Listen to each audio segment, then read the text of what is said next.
స్థిరాస్తి రంగంలో సందేహాలను నివృత్తి చేసేందుకు ఈనాడు స్థిరాస్తి క్రెడా హైదరాబాద్ సంయుక్తంగా శనివారం ఉచిత వెబినార్ నిర్వహిస్తోంది.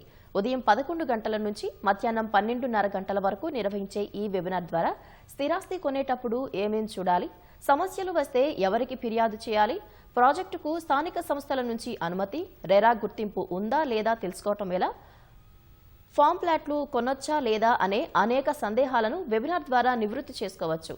జూమ్ మీటింగ్, యూట్యూబ్ లైవ్, ఈనాడు.net ద్వారా వెబినార్లో జాయిన్ కావచ్చు. గంటన్నర పాటు సాగే సెషన్లో స్థిరాస్తి కొనుగోలుదారులకు రెరా నిబంధనలపై అవగాహన కల్పిస్తారు. రెరా రిజిస్ట్రేషన్ ధృవీకరించడానికి, రెరా నిబంధనలు పాటించని ప్రాజెక్టును గుర్తించడానికి చెక్ లిస్టును చెబుతారు. డెవలపర్ బాధ్యతలు, కొనుగోలుదారుల హక్కులను వివరిస్తారు. విభేదాలను పరిష్కరించడానికి న్యాయ, చట్టబద్దమైన అంశాలను న్యాయ నిపుణులు వివరిస్తారు. సందేహాలను జూమ్ చాట్లో నమోదు చేస్తే నిపుణులు తగిన సూచనలు, సలహాలు ఇస్తారు.